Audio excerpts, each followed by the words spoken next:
que nós temos aí é o New York Times apontando que Bolsonaro planeja novo golpe. É um editorial, né, estava dando uma olhada no editorial, enfim, fiquei aqui até bem surpresa. É o maior jornal do mundo, tá. Então aí diz, que o Brasil está em grande perigo. Essas são 1.105 e essas 1.105 páginas são a prova. Você vai me entender. Eu não sei se é necessário, aí ao seu critério, você vê que eu te mandei uma matéria também mostrando que o Times, como chamam os americanos, ele tem, 11 milhões de assinantes, né. É claro que ele tem assinantes no mundo inteiro, eu mesmo assino o Times, que é um jornal muito importante. Para que a gente possa ter uma ideia, o o maior jornal do Brasil em termos de assinantes e de circulação também, ele tem, a Folha de São Paulo, que tem 200.000 assinantes. Então você vê que a desproporção entre esse jornal e a imprensa do resto do mundo aí é uma coisa, né, evidentemente é um país mais desenvolvido, tal, o povo lê mais, né, e esse editorial eu vou ter que ler para vocês, porque é de uma extrema importância, porque eles dizem que o Brasil, ele pode sofrer um golpe de novo. 2 anos atrás começa o editorial, tá. 2 anos atrás houve uma tentativa de golpe no Brasil. Não é preciso acreditar só nas palavras. Veja os relatórios da Polícia Federal, de 221 páginas e 884 páginas, divulgados em novembro, fruto de 2 anos de investigação. Esses relatos tão esperados descrevem, em detalhes espantosos, um plano para derrubar o novo governo, então o governo Lula, como a gente sabe. O caos do 8 de janeiro de 2023, quando apoiadores de Jair Bolsonaro, muitos vestidos com camisas amarelas de futebol, atacaram prédios do governo na capital, atraíram a atenção internacional. Mas os tumultos marcaram o fim, não o começo de uma tentativa de golpe. Como os relatórios deixaram claro, a turbulência aconteceu após um plano cuidadosamente coordenado para garantir que Bolsonaro, que perdeu as eleições em outubro de 2022, permanecesse no poder. O mais chocante é que o plano envolvia assassinatos. De acordo com os relatórios, um grupo de militares da elite do Exército foi designado para matar o presidente eleito Luiz Inácio Lula da Silva e o vice Geraldo Alckmin. Também havia planos para sequestrar e provavelmente matar um ministro da Suprema Corte, Alexandre de Moraes, que lidera muitas das investigações sobre o movimento de extrema-direita no país. Os 5 membros do grupo foram presos, mas a conspiração vai muito além deles. 37 homens, incluindo Bolsonaro e inúmeros de seus aliados, foram acusados de planejar o golpe. Se os indiciamentos forem confirmados pelo Procurador-Geral da República, um julgamento irá acontecer este ano. Para os brasileiros, o mais assustador não é como chegamos tão perto de ter a nossa democracia destruída em 2000 e a democracia deles destruída em 2023, mas como poderia acontecer de novo e dar certo. Os relatórios deixam claro que no interior da democracia brasileira existe uma força capaz de derrubá-la: os militares. Eles são o punhal pairando sobre o país. Talvez o melhor lugar para começar seja com os assassinatos planejados. Não precisamos usar nossa imaginação porque, de forma prestativa, os conspiradores escreveram tudo o que planejavam. O secretário executivo da Secretaria-Geral da Presidência, o general da Reserva, Mário Fernandes, imprimiu o rascunho de um documento sobre o golpe no Palácio do Planalto, ainda por cima. Em uma referência às cores nacionais do Brasil e, sem dúvida, para fortalecer a determinação patriótica dos conspiradores, ele foi chamado de Punhal Verde Amarelo. O plano era abrangente. Descreve o armamento necessário para completar a missão: uma metralhadora, um lança-granadas, um lança-rojão, e aceita a possibilidade de 100% de baixas entre todos os envolvidos. Também considera uma abordagem alternativa de envenenar Lula, considerando a vulnerabilidade de seu atual estado de saúde e sua frequência a hospitais. No caso do assassinato de Alckmin, declara duramente que não se espera grande comoção nacional. Moraes foi aparentemente escolhido como primeiro alvo.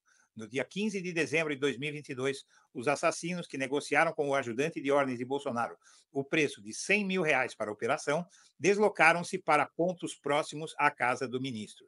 Assim que os membros do grupo estavam posicionados, de acordo com a mensagem Estão posicionados de acordo com a mensagem coletados nos relatórios, eles aguardaram a promulgação de um decreto presidencial. Quando o decreto não chegou, um deles ordenou que os outros abordassem a missão e iniciassem o processo de exfiltração, que é o antônimo de infiltração, e aí a operação tinha terminado.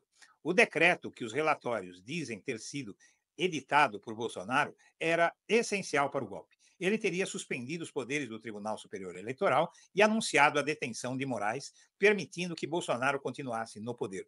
Duas vezes, em dezembro, foi apresentado aos comandantes das Forças Armadas, o que foi confirmado por alguns dos oficiais. Pequena curiosidade, um padre esteve presente em uma dessas reuniões e, segundo os relatórios, o chefe da Marinha estava pronto para aderir ao golpe. Mas os comandantes do Exército e da Aeronáutica se recusaram a participar. A falta de apoio internacional pode ter sido um dos motivos. O governo norte-americano iniciou uma campanha velada ao longo daquele ano, encorajando os líderes políticos e militares do Brasil a respeitar os resultados da eleição. Parece ter funcionado. Aqui um parênteses meu, Eduardo Guimarães. O que houve foi a ameaça de romper relações com o Brasil. Vamos em frente. Os relatórios da polícia são claros sobre quem foi o responsável pelo plano. Entre os indiciados estão vários dos principais aliados de Bolsonaro, incluindo seus ministros, seu candidato a vice, seu ministro da Defesa e o então chefe da Marinha. De acordo com os relatórios, Bolsonaro planejou, atuou e teve o domínio de forma direta e efetiva dos atos executórios. Atuou e teve o domínio de forma direta e efetiva dos atos executórios realizados pela organização criminosa que objetivava a concretização de um golpe de Estado e da abolição do Estado Democrático de Direito. Bolsonaro nega todas as acusações. Em comparação às tramas de sequestro e assassinato, o resto dos planos era relativamente monótono, ainda que insidioso. A estratégia do grupo cobria uma variedade de áreas-chave. Antes da eleição, por exemplo, Bolsonaro e seus aliados alegaram repetidamente que o sistema de votação eletrônica do país era suscetível a fraudes, na tentativa de incitar os conservadores a assegurar um apoio para o golpe. E ainda assim, os conspiradores sabiam que suas afirmações eram falsas. Nenhum indício de fraude, disse o tenente-coronel Mauro Cid, ajudante de ordens de Bolsonaro, a um coronel. Um grande momento do relatório é o comentário feito por um servidor da Agência Brasileira de Inteligência, a ABIN, a um colega. Tem um cara que publicou um tweet sobre as invasões das urnas. Precisamos qualificá-lo com um currículo. O governo de Bolsonaro também é acusado de supervisionar os acampamentos de seus apoiadores diante dos quartéis generais do Exército por todo o país, que duraram mais de 2 meses no final de 2022. Até quando vocês querem que a gente venha aqui? Perguntou um dos líderes dos protestos ao general Fernandes. Em 8 de janeiro de 2023, milhares desses manifestantes invadiram prédios do governo, quer dizer, eles falaram que é do governo, mas são as sedes dos três poderes, aspas minhas, né? E continuo, incluindo o Palácio Planalto, o Congresso e o Supremo Tribunal Federal. Mas, a essa altura, o golpe já havia efetivamente acabado. Podemos ficar gratos pelo fracasso. E ainda assim, mesmo que Bolsonaro e seus aliados terminem atrás das grades, o fato é que os militares ainda parecem lutar contra a ideia de que a República pertence aos seus cidadãos. Seu envolvimento é ostensivo nesses relatórios.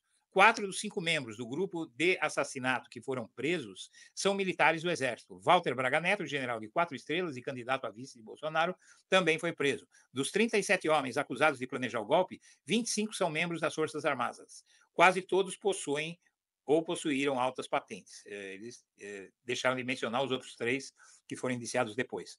Isso é preocupante. Embora alguns comandantes tenham decidido não apoiar um golpe desta vez, a estabilidade de nossa democracia ainda depende em grande parte dos humores dos militares.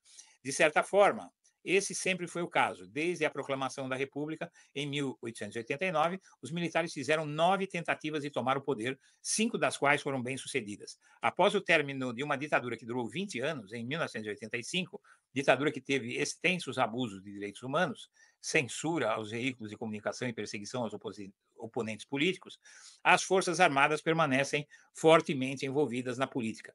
Sob a administração de Bolsonaro, sob a administração de Bolsonaro, tornaram-se ainda mais poderosas. Não dá para afastar a sensação de que há uma porção de generais, brigadeiros e almirantes que seriam rápidos em apoiar um golpe se os seus interesses e os da corporação a que pertencem não forem plenamente satisfeitos. Ao vislumbrarmos a eleição de 2026, há motivos para preocupação. Com uma nova administração dos Estados Unidos mais propensa a apoiar as Forças Armadas brasileiras e com o destempero perpétuo dos militares sob o comando de Lula, não podemos ter certeza de que um golpe não irá acontecer de novo. E quem sabe, talvez funcione da próxima vez. Então, esse é o drama que nós vivemos. Veja, isso foi publicado pelo jornal The New York Times, maior jornal do mundo, e eles reconhecem, inclusive, que o governo do país deles pode ir por um caminho diferente do que foi o atual governo, que está terminando agora no próximo dia 20, e que impediu o golpe. E eu considero, né, que se não fosse essa intervenção, porque o que, que acontece? Se os Estados Unidos rompessem relações com a gente, eles poderiam, por exemplo, só para você ter uma ideia do tamanho do problema, eles poderiam, por exemplo, nos proibir de usar o código SWIFT. Você sabe o que é o código SWIFT? Então, sem o código SWIFT não tem transação em dólar. Vamos explicar para o público, né, para quem não sabe. O código SWIFT, porque toda transação em dólar, praticamente 99, eu tive uma trading, né, depois da minha indústria, eu tive uma trading, então 99% das transações que se faz hoje de importação e exportação são em dólares. E os dólares passam todos por Nova York, tá? Por Wall Street ali. E para isso tem uma coisa chamada código SWIFT, que eles precisam, o dinheiro vai para lá, o dólar vai para lá, eles remetem para a gente e tal. E se eles fizessem isso, eles poderiam nos excluir do código SWIFT. Então a gente não teria mais como fazer transação em dólar, para você ter uma ideia. Né? Tem gente que, vamos fazer a transação em reais, tal, mas não é assim. É bonito de falar que os BRICS vão acabar com o dólar, tal, mas para quem está. Eu tive uma trading, quer dizer, algo que eu fiz durante 20 anos. Entendeu? Então eu posso dizer para você que está me escutando que não é assim. Não é assim. Não é do dia para a noite. Né? Não basta querer. Não basta discursar na internet. Você entende? A vida real é um pouco mais complexa. Né? Então aí a gente está sabendo. Quer dizer, eu já falei sobre isso várias vezes. Eu já escrevi vários artigos no 247 dizendo que isso poderia acontecer. Me chamaram de louco, de sei lá o quê, bolsonarista, de direita, sei lá, entendeu?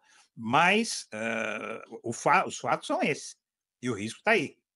Eu espero que não aconteça para essas pessoas caírem na real, entendeu? Porque a gente sabe, eu vivi a ditadura militar, né? Eu vivi a parte mais branda dela, né? Dos anos 60 eu não vivi, mas eu vivi a dos anos 70, né?